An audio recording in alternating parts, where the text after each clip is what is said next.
السلام علیکم دوستوں، کیسے ہیں آپ سب؟ امید کرتا ہوں کہ آپ تمام دوست خیریت سے ہوں گے اور میری دعا ہے کہ اللہ پاک آپ تمام ناظرین کو اپنے حفظ و امان میں رکھے۔ پیارے ناظرین، آج آپ کی خدمت میں ڈاکٹر ذاکر نائک کی ایک ریئیکشن والی ویڈیو لے کر حاضر ہوا ہوں۔ انشاءاللہ تعالیٰ آپ کو یہ ریئیکشن ویڈیو ضرور پسند آئے گی، جس پر ایک عیسائی نے ڈاکٹر ذاکر نائک سے 4 سوال پوچھے۔ اگر آپ ان 4 سوالوں کا جواب دیں گے تو میں مسلمان ہو جاؤں گا، یہ کہنا تھا ایک عیسائی کا۔ تو دوستو چلتے ہیں ویڈیو کی طرف، ملتے ہیں ویڈیو کے بعد، تب تک کے لیے please. Good evening to everybody. This is Prashanti Dasri. I'm from India and I'm actually a born Christian. I just wanted to know, is Holy Spirit there in Islam according to Quran? So inshallah, if the 4 questions answered, Yes, if you are convinced 100% will accept Islam. inshallah, I will accept Islam.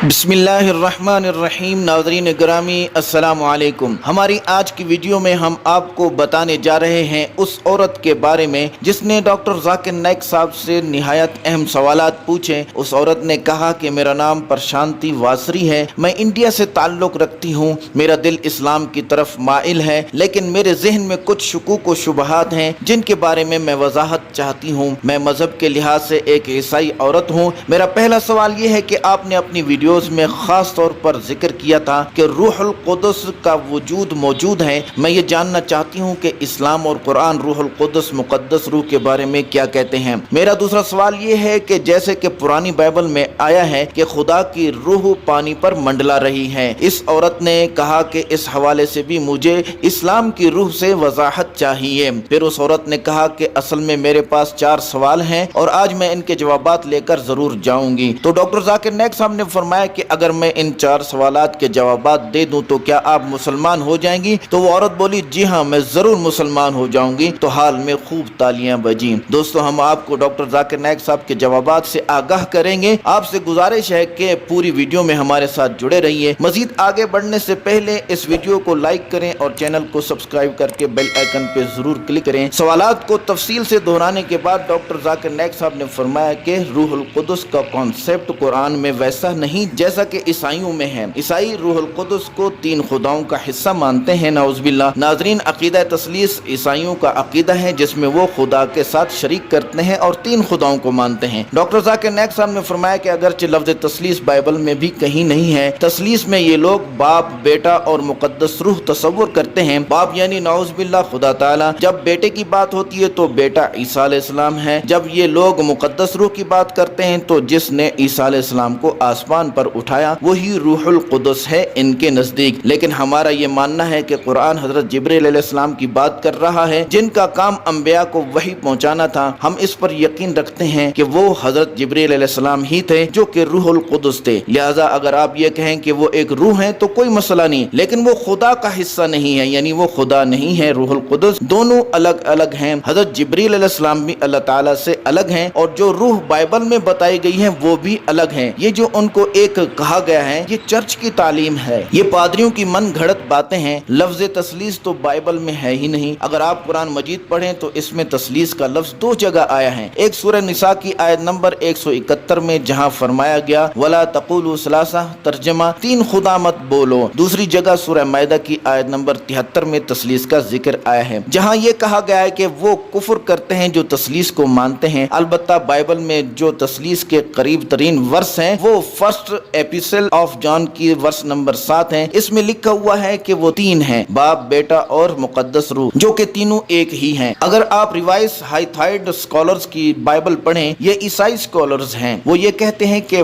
First ایپیسل of John کی یہ ورس من گھڑت ہیں، خود سے لکھی ہوئی ہے، انہوں نے یہ ورس بائبل سے نکالی ہوئی ہیں۔ لہٰذا روح القدس اور اللہ تعالیٰ الگ الگ ہیں اور قرآن میں مقدس روح حضرت جبرائیل علیہ السلام کو بتایا گیا ہے۔ ڈاکٹر ذاکر نائک صاحب نے فرمایا کہ میں آپ کے اگلے سوالات سننا چاہتا ہوں۔ اس عورت نے اگلا سوال یہ کیا کہ جو انبیاء کرام ہوتے ہیں انہیں سفارش کا حق حاصل ہوتا ہے، یعنی وہ خدا اور ہمارے درمیان سفارش کا ذریعہ بن سکتے ہیں۔ ڈاکٹر ذاکر نائک صاحب نے فرمایا کہ سفارش کا مطلب یہ ہوا کہ کرنے والا خدا ہوگا اور وہ اس سے درخواست کریں گے۔ یہاں یہ بات سمجھنی ہوگی کہ اللہ تعالیٰ کو کسی کی سفارش کی ضرورت نہیں ہے۔ جب ہم دعا کرتے ہیں تو براہ راست اللہ تعالیٰ تک تک پہنچتی ہیں۔ قرآن پاک کی سورہ غافر کی آیت نمبر 60 میں اللہ تعالیٰ نے فرمایا ہے کہ مجھ سے مانگو، مجھ سے سوال کرو، میں تمہاری دعا کا جواب دوں گا۔ لوگ اس بات کو غلط ثابت کرنے کے لیے مثال دیتے ہیں کہ اگر آپ عدالت میں کیس کریں تو جج کے سامنے خود کو صحیح ثابت کرنے کے لیے آپ کو وکیل کرنے پڑتے ہیں۔ اسی طرح سے خدا کے پیغمبر ہمارے وکیل ہیں۔ یہ دلیل اس جج کے لیے تو ٹھیک ہے جو انسان ہے، کیونکہ جج کو نہیں پتا ہوتا کہ کیا غلط ہے اور کیا صحیح ہے، اس لیے وکیل اصل ملزم کو پہچاننے میں جج کی مدد کرتا ہے۔ لیکن اللہ تعالیٰ کائنات کا رب ہے،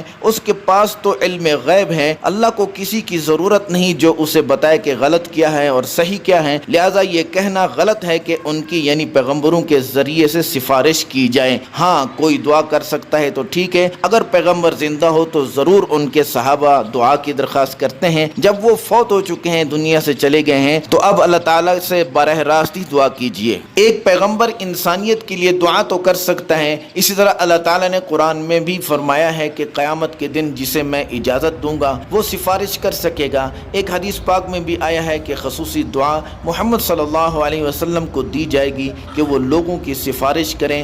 لہذا قرآن اور دوسری کتابوں سے یہ پتہ چلتا ہے کہ انبیاء کرام دعا کر سکتے ہیں، وہ دعائیں کرتے تھے، لیکن کسی نبی کو خدا سے سفارش کا ذریعہ بنانا سراسر غلط ہے۔ ڈاکٹر ذاکر نائک صاحب نے مزید یہ بھی فرمایا کہ اللہ کے علاوہ کسی سے بھی دعا کرنا اور یہ کہنا کہ فلاں خدا سے زیادہ قریب ہیں تو وہ میری سفارش کرے گا، یہ غلط ہے۔ اس خاتون نے کہا کہ میرا آخری سوال یہ ہے کہ نئی بائبل میں بک آف ایکس میں پال نے بہت ساری زبانوں کا ذکر کیا ہے، آپ کیا کہتے ہیں، اسلام میں اس کا کیا کانسیپٹ ہے؟ جواب میں ڈاکٹر ذاکر نائک صاحب نے فرمایا کہ اگر آپ مجھے حوالہ دے دیں تو مجھے سوال سمجھنے میں آسانی ہوگی، کیونکہ بائبل میں بہت دفعہ اور بہت انداز میں زبانوں کا ذکر ہے، لیکن عام طور پر اگر آپ گوسپل آف مارک پڑھیں تو وہ کہتی ہے کہ جو کوئی بھی یقین رکھنے والا ہوگا غیر زبانوں کو سمجھنے اور بولنے کے قابل ہوگا۔ اس کا مطلب یہ ہے کہ اگر آپ خدا پر یقین رکھتے ہیں تو آپ غیر زبانوں کو بھی سمجھ سکتے ہیں اور بول بھی سکتے ہیں۔ لہذا جب میرا ڈاکٹر ولیم کیمبل سے مناظرہ ہوا تو میں نے انہیں انڈیا کا ایک 100 کا نوٹ دے دیا، اور آپ جانتی ہوں گی کہ انڈین نوٹ پر 22 زبانوں میں لکھا ہوا ہوتا ہے۔ تو میں نے ڈاکٹر ولیم کیمبل سے کہا کہ اگر آپ سچے یقین والے ہیں تو انگلش کے علاوہ دوسری زبانوں کو پڑھیں، وہ نہیں پڑھ سکے۔ قرآن میں بھی بہت سے حوالے ہیں جہاں زبانوں کی بات ہوئی ہے۔ قرآن مجید کی سورہ روم کی آیت نمبر 22 میں ذکر ہوا ہے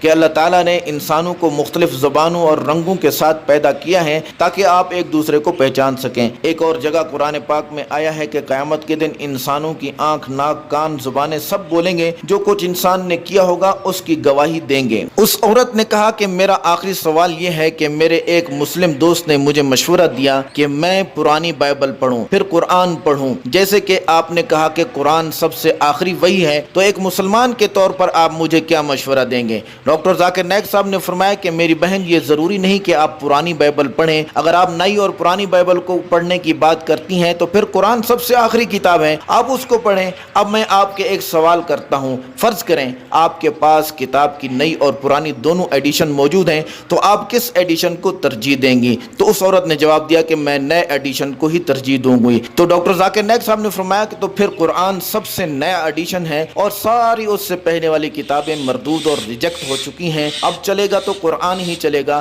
ہاں میں یوں کہہ سکتا ہوں کہ آپ پہلے پرانا ایڈیشن پڑھیں پھر نیا پڑھ لیں، اور میں یوں بھی کہہ سکتا ہوں کہ آپ پہلے نیا ایڈیشن پڑھیں پرانا بھی پڑھ لیں۔ اسی طرح میں آپ کو کہوں گا کہ پڑھیں، پرانی بائبل بھی پڑھیں لیکن قرآن ضرور پڑھیں، اور ان دونوں میں جو چیزیں مشترک ہیں، ان سب کتابوں میں جو چیزیں مشترک ہیں وہ صرف یہ کہ خدا ایک ہے، ورنہ قرآن کے علاوہ دوسری کتابوں میں غلطیاں موجود ہیں۔ اللہ تعالیٰ صرف ایک ہے، اکیلا ہے، اور حضرت عیسیٰ علیہ السلام اللہ تعالیٰ کے بیٹے نہیں ہیں بلکہ پیغمبر ہیں۔ اس کے علاوہ یہ ساری کتابیں یہ کہتی ہیں کہ آخری نبی محمد صلی اللہ علیہ وسلم ہیں۔ دوستو، آخر میں ڈاکٹر ذاکر نائک صاحب نے ان خاتون سے پوچھا کہ آپ اسلام قبول کرنے کے لیے تیار ہیں؟ تو انہوں نے جواب دیا جی ہاں بالکل۔ ڈاکٹر ذاکر نائک صاحب نے پوچھا کہ کیا آپ یقین رکھتی ہیں کہ خدا ایک ہے؟ کیا آپ یقین رکھتی ہیں کہ عیسیٰ علیہ السلام خدا کے بیٹے نہیں؟ تو ڈاکٹر ذاکر نائک صاحب نے مزید سوالات پوچھیں۔ آئیے ان کی اصل آواز میں یہ سوالات اور کلمہ طیبہ لا الہ الا اللہ محمد الرسول اللہ کی شہادت کو سنتے ہیں۔ So you're accepting out of free will, sister? Yes, but that is the reason I asked you many questions. MashaAllah. Out of free will. I hope no one is bribing you. No. You know, because in India, when after many people accept Islam, the CID, the police go there and ask how much dollars Dr. Zakir Naik give you. I tell them I have given them currency of the akhirah. Currency of the akhirah, and that's accepted. So inshallah sister, I will say in Arabic and you can repeat it. Okay. تو دوستو آج کی یہ تھی ہماری reaction video. امید کرتا ہوں آپ کو یہ ریئیکشن ویڈیو پسند آئی ہوگی. مزید ایسی ویڈیو دیکھنے کے لیے ہمارے چینل کو ضرور سبسکرائب کیجیے گا. اسی کے ساتھ اپنے بھائی کو دیجیے گا اجازت. اپنا بہت سارا خیال رکھیے گا. اللہ حافظ.